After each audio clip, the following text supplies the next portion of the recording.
Sentenza di morte anche all'interno del nucleo familiare con il progetto di uccidere la nonna di sua figlia Lorenza.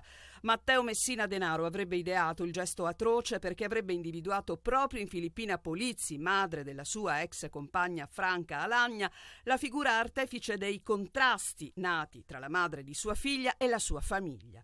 Il progetto di morte emerge dal provvedimento con cui i giudici del riesame hanno rigettato l'istanza di scarcerazione dell'amante del capomafia, la maestra Laura Bonafede, arrestata l'aprile scorso con le accuse di favoreggiamento aggravato e procurata in osservanza della pena. I giudici svelano il piano di morte poi mai realizzato partendo da un messaggio del 15 dicembre del 2022 tra l'allora latitante e la maestra di Campobello. In un passaggio del biglietto la Bonafede, riferendosi a una precedente comunicazione con il capomafia, dice: al punto 35 mi dice che porterai quella a salutare uomo, dove quella è la Polizzi e uomo il boss Leonardo Bonafede, padre della maestra deceduto anni fa e capomafia di Campobello. Una frase che lascia intendere la volontà di fare raggiungere alla donna il capomafia morto. Proprio in seguito ai contrasti con la famiglia del padre naturale, la figlia di Messina Denaro Lorenza lasciò la casa dei nonni paterni in cui aveva abitato con la madre. Dopo l'arresto del padre, la ragazza e il padrino di Castelvetrano si sarebbero riavvicinati.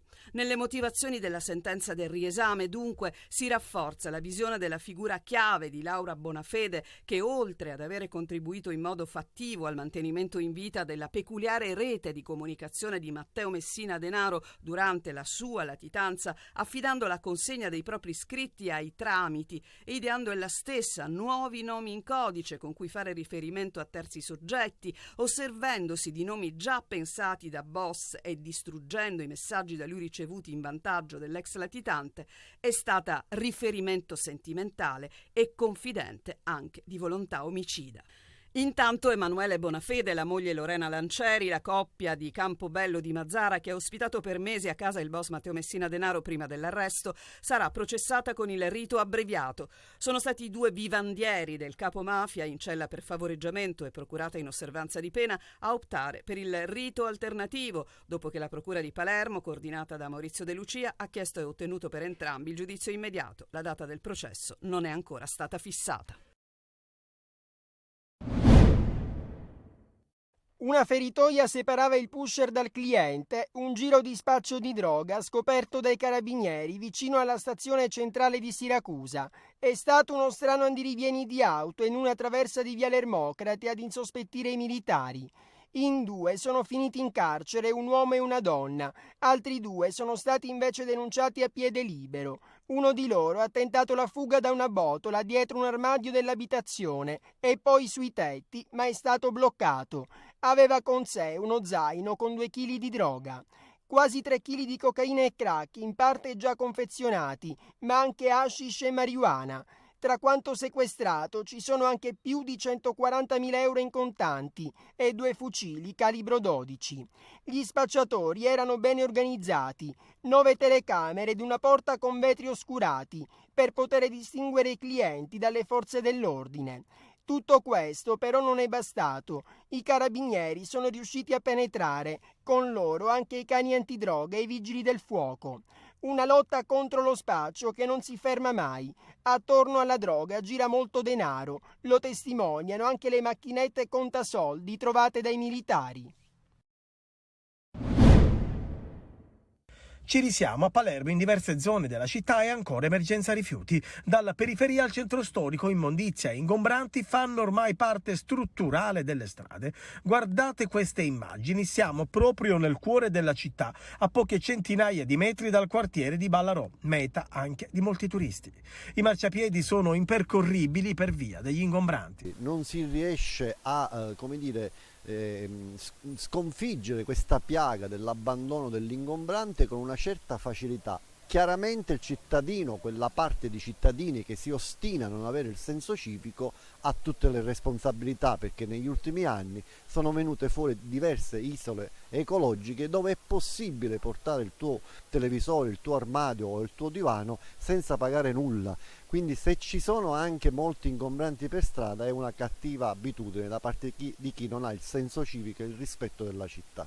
Ci spostiamo in un'altra parte della città, siamo in via Sant'Erasmo e questa strada si interseca con la zona mare. Questa arteria la prossima settimana, in occasione dei concerti di Vasco Rossi a Palermo, sarà percorsa da migliaia di persone che vorranno recarsi allo stadio Barbera. Oggi la situazione è questa. A Piazza Calza è stata addirittura invece allestita una tendopoli con divani e altri ingombranti dove extracomunitari e senza tetto vivono stabilmente. Intanto i vigili del fuoco sono stati impegnati anche la scorsa notte per spegnere gli incendi dei rifiuti accatastati al Coni in alcune strade del capoluogo siciliano. La spazzatura è stata bruciata nelle zone dell'Arenella, Borgonuovo e allo Zen. 24 ore prima gli incendi sono stati appiccati nei quartieri di Falsomiele e Bonagia, in via Miraglio Rizzo e in viale Regione Siciliana. Era attesa nella serata di ieri, ma la sentenza del processo di primo grado per la morte di Emanuele Scieri slitta al 13 luglio per un'integrazione dell'istruttoria. Un ultimo tassello di un puzzle che evidentemente serve e serviva alla Corte per decidere. È il racconto di 3 donne, il tassello che i giudici della Corte d'Assise vogliono aggiungere alla ricostruzione dell'omicidio dell'allievo paracadutista della Folgore, trovato morto nella caserma di Pisa il 13 agosto del 99. Noi sentiremo queste 3 ragazze che nel 99 invece raccontano di essere stati con i 2 militari solo fino a mezzanotte. Quindi lui alle 2:30 di notte, per come ha dichiarato in dibattimento, poteva benissimo essere già incamerata e aver visto i 3 imputati. Emanuele Scieri è di Siracusa, ha 26 anni e una laurea in giurisprudenza, quando viene chiamato sotto le armi. Secondo l'accusa, Alessandro Panella e Luigi Zabbara, 2 ex caporali della Folgore, avrebbero costretto il giovane appena arrivato a spogliarsi e salire sulla torretta, facendolo poi precipitare e morire. I 2 avrebbero poi nascosto il corpo sotto un tavolo, dove fu ritrovato 3 giorni dopo. Per loro il PM ha chiesto 24 e 21 anni. I 2 erano finiti sotto inchiesta nel 2018, dopo che la commissione parlamentare d'inchiesta aveva concluso che Emanuele Lele Scieri non si era suicidato. Una verità che la famiglia aspetta ormai da tanti anni. È la voglia di chi ha subito un dramma ma è rimasta appesa a questo dramma perché non si ha la conoscenza della verità. Sicuramente è stato ammazzato e vogliono conoscere il nome e il cognome di colui che condusse questo efferato omicidio. Un giro tra le vetrine a cielo aperto del mercato di Catania, un occhio alla freschezza dei prodotti e l'altro ai cartellini dei prezzi che aumentano di giorno in giorno. Con l'inflazione alimentare più alta degli ultimi 40 anni salgono a oltre 3 milioni i poveri in Italia che hanno chiesto aiuto per mangiare facendo ricorso alle mense dei poveri o ai pacchi alimentari, stima Coldiretti, e il 64% si trova al sud. L'unica cosa che non aumenta sono gli stipendi. I prezzi alimentari sono cresciuti del 30% rispetto al 2021. Facendo una statistica breve, quanto spendo in più da 6 mesi a questa parte, gestendo la mia famiglia, che è una famiglia di 6 persone. Spendo il 40% in più.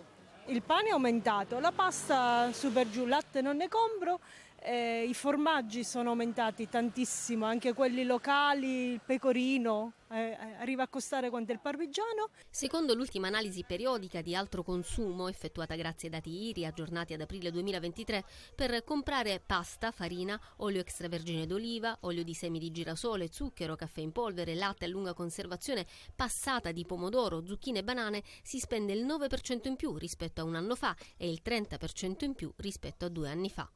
Latte prima vendiamo €1, ora €1,40, 40 centesimi è aumentato. È passata, prima vendiamo €1, ora €1,30. Prima quando? 3-4 mesi fa.